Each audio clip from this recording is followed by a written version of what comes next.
Hello everyone, कैसे हैं आप लोग। आई होप आप लोग अच्छे होंगे। क्रैक जेईई नीट में आप सभी का स्वागत है।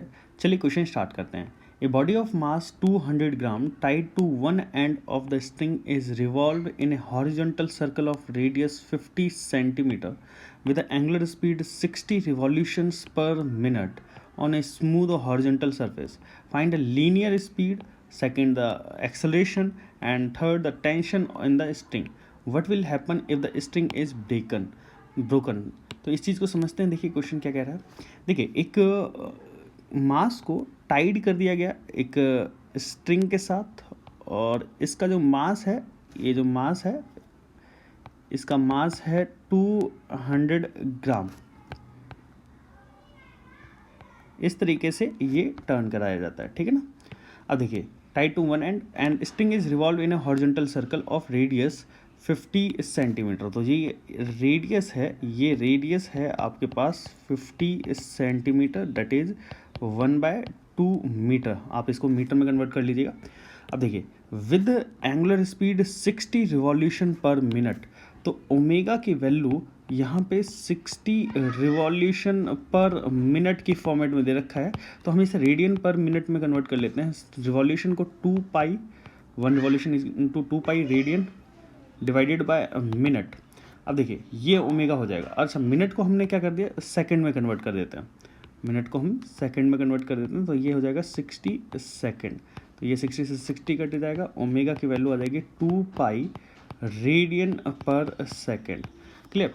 अब देखिए यहाँ पे अगर ये तो हमने सेकंड में कन्वर्ट कर दिया। On a smooth horizontal surface the linear speed, तो लीनियर स्पीड की बात की जा रही है। लीनियर स्पीड, तो लीनियर स्पीड का फॉर्मूला जो होगा v is equal to r into omega.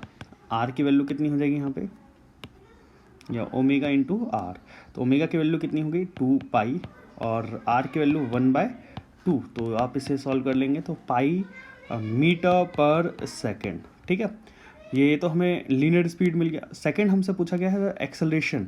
अब देखिए, क्योंकि पार्टिकल जो है कांस्टेंट एंगुलर वेलोसिटी से घूम रहा है, कांस्टेंट एंगुलर वेलोसिटी से घूम रहा है, तो यहाँ पे अल्फा की वैल्यू हो जाएगी 0 एंड टेंजेंशियल एक्सेलरेशन की वैल्यू हो जाएगी 0। इसका मतलब ये हो गया कि यूनिफॉर्म सर्कुलर मोशन है, यूनिफॉर्म सर्कुलर मोशन, क्योंकि ओमेगा कैसी है, कांस्टेंट, ओमेगा की वैल्यू कांस्टेंट है। तो ओमेगा की वैल्यू कांस्टेंट होने की वजह से अल्फा की वैल्यू 0 हो जाएगी एंड टेंजेंशियल एक्सेलरेशन की वैल्यू भी 0 होगी। तो जो एक्सेलरेशन होगा वो कौन सा होगा, जो नेट एक्सेलरेशन होगा वो आएगा only on due to centripetal acceleration की वजह से। जो नेट एक्सेलरेशन आएगा वो आएगा इन दोनों की वजह से आता है नेट एक्सेलरेशन। तो टेंजेंशियल एक्सेलरेशन 0 है क्योंकि यूनिफॉर्म सर्कुलर मोशन। तो ए वेक्टर जो आएगा वो सेंट्रीपिटल एक्सेलरेशन वेक्टर के बराबर आएगा। डेट इज, इसका अगर मैं मैग्नीट्यूड की वैल्यू की बात करूँ तो यहाँ पे हो जाएगा v² के बराबर हो जाएगा, सेंट्रीपिटल एक्सेलरेशन के मैग्नीट्यूड के बराबर। और यहाँ पे v² की वैल्यू की बात करूँ तो ये पाई² की वैल्यू हो जाती है 1/2। तो इसको हम सॉल्व करेंगे तो 2 पाई², ये हो जाएगा मीटर पर सेकेंड स्क्वायर। ये हमारा बी पार्ट हो गया। और ये हमारा last C part. C part क्या बोला गया है, देखिए the tension in the string. तो टेंशन इन द स्ट्रिंग क्या हो जाएगा,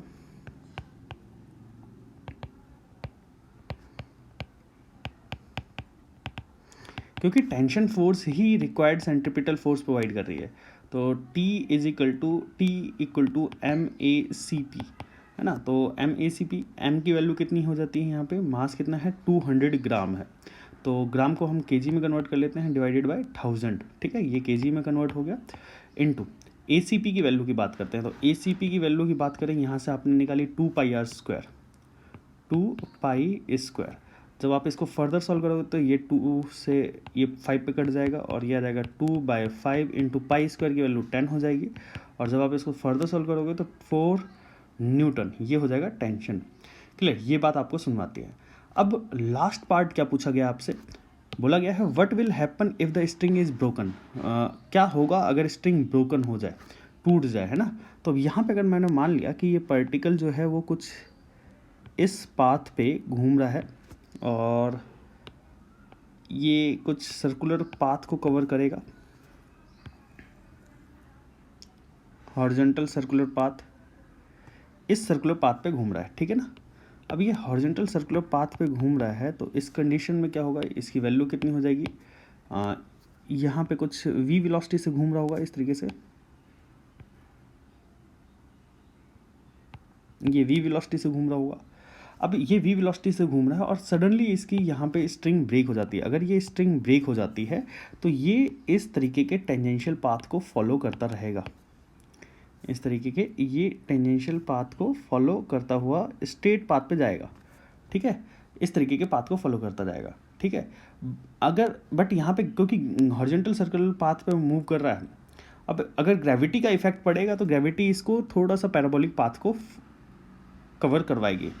अगर ये एक किसी हॉरिजॉन्टल सरफेस पे मूव कर रहा है तो ये स्ट्रेट पाथ पे मूव करेगा, टेंजेंशियल पाथ पे वो कुछ इस तरीके के पाथ को फॉलो करता हुआ जाएगा। अगर वो किसी हॉरिजॉन्टली हम वैसे ही घुमा रहे हैं और ग्रेविटी के इफेक्ट की वजह से वो हो सकता है कुछ ऐसे जाने के बाद नीचे गिर जाए, नीचे इस तरीके से ज़मीन पे पैराबोलिक पाथ को फॉलो करेगा, ठीक है।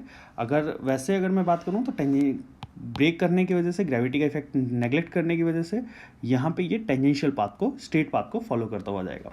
आई होप आप लोगों को कोई क्वेश्चन समझ में आया होगा। ऐसे वीडियो लेक्चर्स देखने के लिए आप हमारे चैनल को जरूर सब्सक्राइब करिएगा और बेल आइकन को प्रेस करना मत भूलिएगा ताकि जो भी लेटेस्ट लेक्चर हो आप लोगों के पास सबसे पहले पहुंच सके। Thanks for watching this video.